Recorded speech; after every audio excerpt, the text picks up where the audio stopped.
I want to start today with a question that feels a little personal, maybe even a slightly uncomfortable place to begin. Okay. When I say the word ego, what's the absolute first image that just flashes into your mind? Oh, the classic stereotype. Exactly, the cartoon version that we all have in our heads. It's probably that guy at a party who will not stop talking about his crypto portfolio. Or, the boss who acts like they're the only one in the room with a brain. Right. It's loud, it's arrogance, it's vanity, it's the person just sucking all the oxygen out of the room. Yeah. We tend to think of ego as this one singular, noisy thing. Mm-hmm. It wears a neon sign. It does. Right. A big sign saying, "Look at me." Yeah. But looking at the research we have for today, I think we have to ask, what if that definition is? Well, what if it's actually dangerous? Dangerous how? That seems like a pretty standard way to look at it. Dangerous because it's incomplete. What if the ego actually has two faces? Okay. And what if the loud one, the one we all roll our eyes at, is actually the safer of the two? What if the real threat to our peace of mind is the quiet one?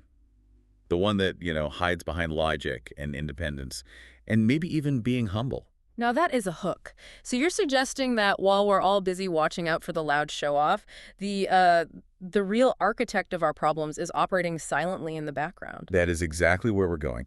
We're looking at a stack of sources that analyze an ancient text, the Durga Saptsati. Specifically Adhyay 10, or Chapter 10. Right. Now, for anyone listening who might be thinking, wait, is this a history lesson?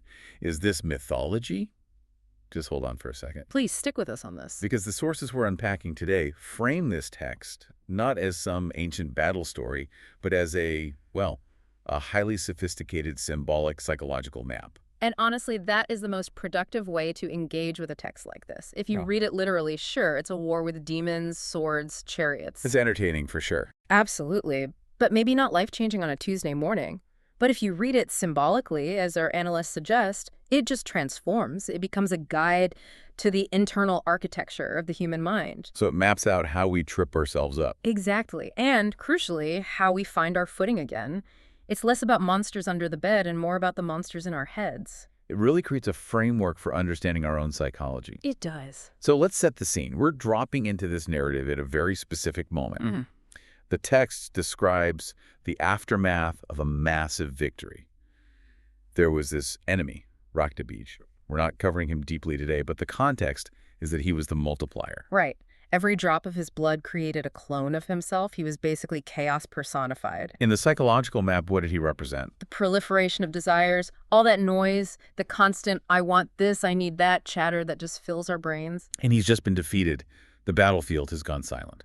Which, in any standard blockbuster movie, is where the credits roll. The noise stops, hero wins, everyone goes home. But not here. The story keeps going. And that's so significant. The sources point out that just because the noise has stopped, it doesn't mean the source of the problem is gone. It's like clearing your inbox, but not turning off the Wi-Fi. The potential for trouble is still right there. That is a great way to put it. Yeah, the silence on the battlefield is deceptive. Because what's left, the sources call the root of ego and arrogance. It's still alive, still kicking, standing there in the silence. In the form of two demon brothers, Shumba and Nishumba. Shumba and Nishumba. And these aren't just, random villains thrown in for a sequel. Not at all. They represent the core foundational structures of how our ego operates. They're intelligent, they're powerful, but they are fundamentally flawed. So our mission for this deep dive is to unpack why these two represent the root of our internal struggles. And, spoiler alert, the solution the text offers isn't about fighting harder or getting angrier. It's about something called calm clarity and unity. So let's meet the first brother, Nishumba. The younger brother, yeah. The sources describe him as the aggressive ego. He's the one who steps up first into this silent vacuum. Okay, so the aggressive ego, what does that mean in practice? If we look at the character profile from the texts, Nishumba is defined by blind arrogance. The Sanskrit term often used implies, it's force without wisdom. Force without wisdom. That makes me think of a tantrum. Or just someone matching buttons hoping something works. It's a bit more dangerous than a toddler's tantrum, but the mechanism is similar. It's raw power, kinetic energy, but it has no direction. It's purely reactive. So it's just instinct. Completely. The text says he relies entirely on physical strength and weapons. Yeah. He sees the Devi, the goddess figure, and his immediate instinct is just attack. He doesn't assess. He just launches this massive display of aggression. So he's the outward manifestation of ego. This is the part of us that tries to dominate through loud force. I think we can all identify this. When we feel threatened, do we lash out? Do we try to overpower the other person? That's Nishumba. It is. It's the belief that volume equals victory. If I just push hard enough, if I'm scary enough, if I slam my hand on the table loud enough, I'll win. It's a very primal thing. You see it everywhere. Internet comments, political debates, maybe in our own heads when we're stuck in traffic. Yeah, sure. But here's where the battle gets really interesting. Nishumba attacks with all this energy, weapons clashing, making a huge scene. How does the Devi respond? She doesn't match his energy, and that is the critical detail. She doesn't scream back. She doesn't get drawn into the mudslinging. No. If she did that, she'd be engaging on his level. She'd be validating his chaos. The text says she remains steady and aware. She doesn't panic. She doesn't get drawn into his drama. It's like she's not even fighting the same battle he is. He's fighting a war of attrition. She's doing, what? Housekeeping? In a way, yes. She's just clearing away the clutter. He's fighting a battle of force. The Devi is operating from a place of awareness. And the result is inevitable. Yeah.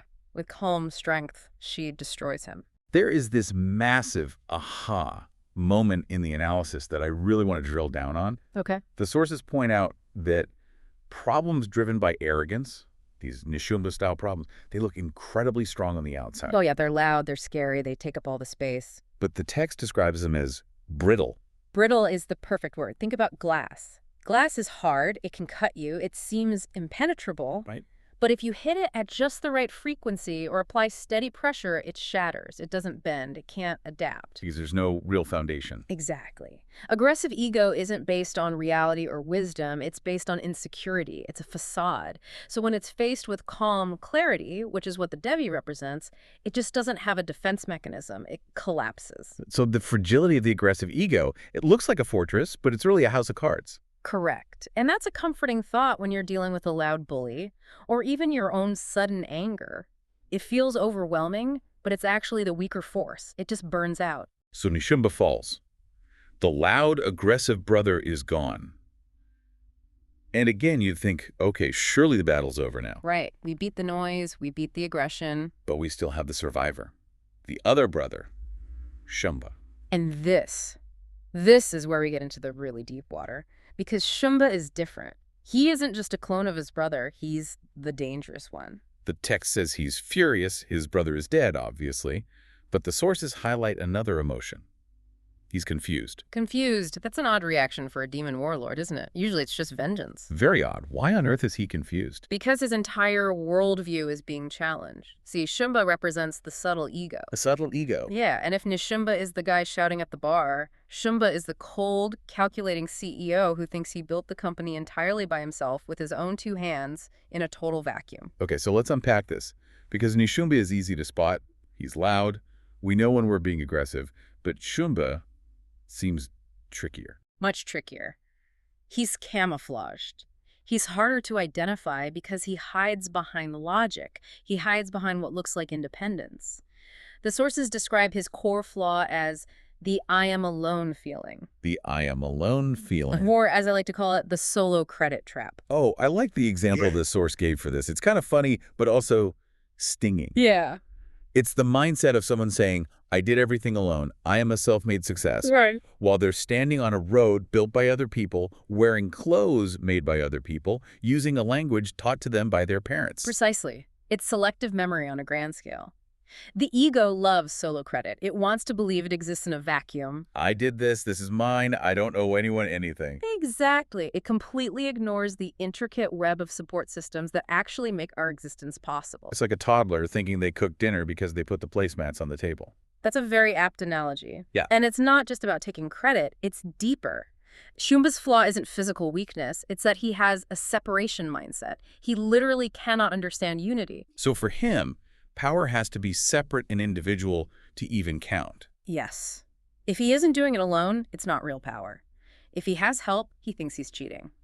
In his mind, dependency is weakness. Connection is a dilution of strength. He wants to be the sole sovereign of his own little universe. The sun, with everything else orbiting him, yeah. And this leads to the confrontation. This is the pivotal moment of the whole chapter. Shumba looks at the Devi, who has just defeated his brother, and instead of attacking, he accuses her. It's fascinating. He doesn't attack her with a sword first. He attacks her with an argument. He tries to debate the goddess. He challenges her credentials. What does he say? He looks at her and he sees she's surrounded by other divine energies, other goddesses fighting alongside her. And he basically sneers. He says, "You are strong only because many powers support you." Wow.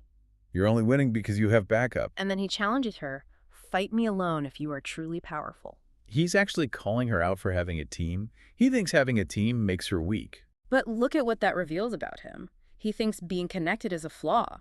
He thinks true strength is isolation. He is projecting his own insecurity right onto her. That's such a human thing to do, though. We equate independence with strength. We have this cultural obsession with the lone wolf, right? You do. I don't need anyone's help. I'll pull myself up by my bootstraps. It's ingrained in us. And the text is telling us, quite bluntly, that this is a delusion. It's the Shumba mindset. A fundamental misunderstanding of how things actually work. Right. Nothing exists in isolation. An electron doesn't exist without a field. A human doesn't exist without an ecosystem. And this sets up the climax of the entire chapter. The DB's response to this accusation is basically the core teaching of the whole text. It's the thesis statement of a Titan, for sure. So what does she say? Does she defend herself? Does she say, no, these are my friends? No, she goes much deeper.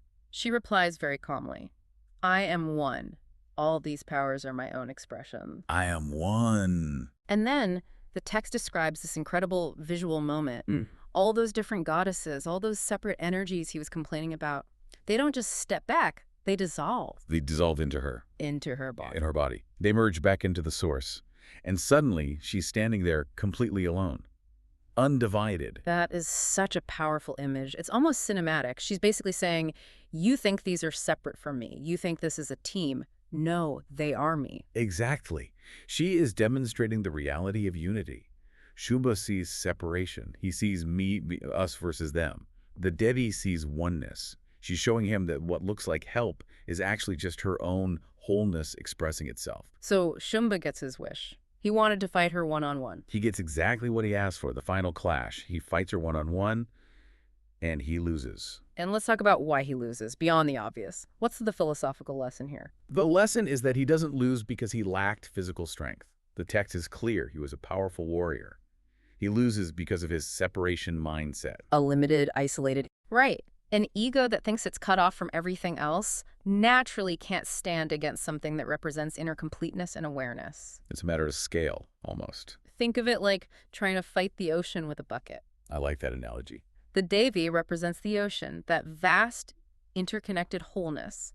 Shumba is the bucket, trying to claim it's a separate, superior body of water. It doesn't matter how strong the bucket is. It just gets overwhelmed, reabsorbed. Exactly. So if we look at this whole story, these two brothers really map out the two ways our ego gets in our way. It's a two-pronged attack. It is. And to really grasp the deep meaning the sources talk about, we need to synthesize this. Because we all have a bit of Shumba and Nishumba in us. It's not one or the other. We toggle. Okay, so let's recap the symbolism to make sure it sticks. First, Nishumba. Right.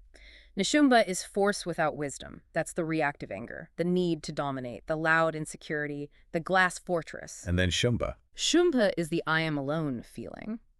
The subtle arrogance that refuses to acknowledge connection. The separation mindset that says, I have to do this by myself to be valid. And the Devi. She represents inner unity, wholeness, awareness. And the core mechanism the text is teaching is this.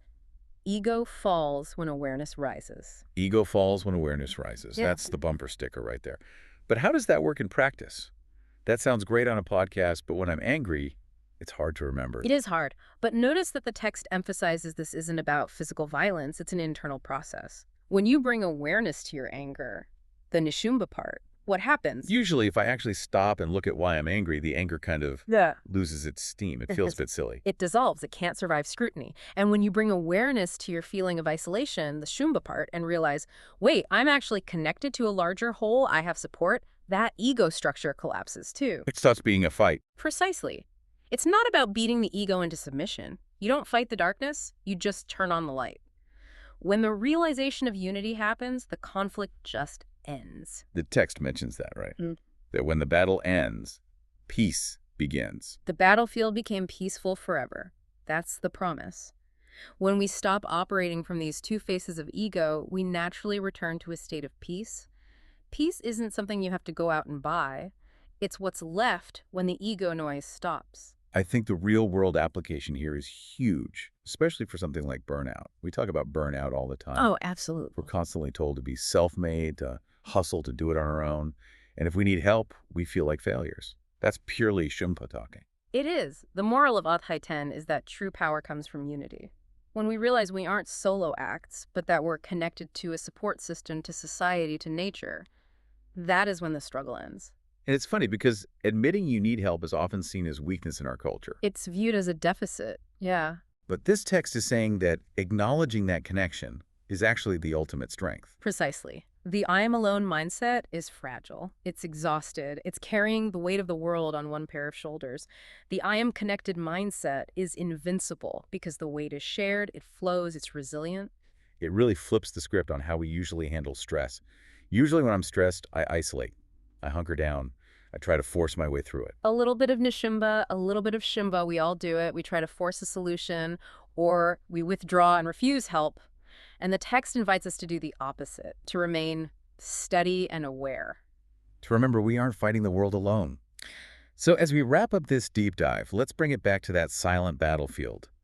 The noise is gone, the demons are gone, and what's left is clarity.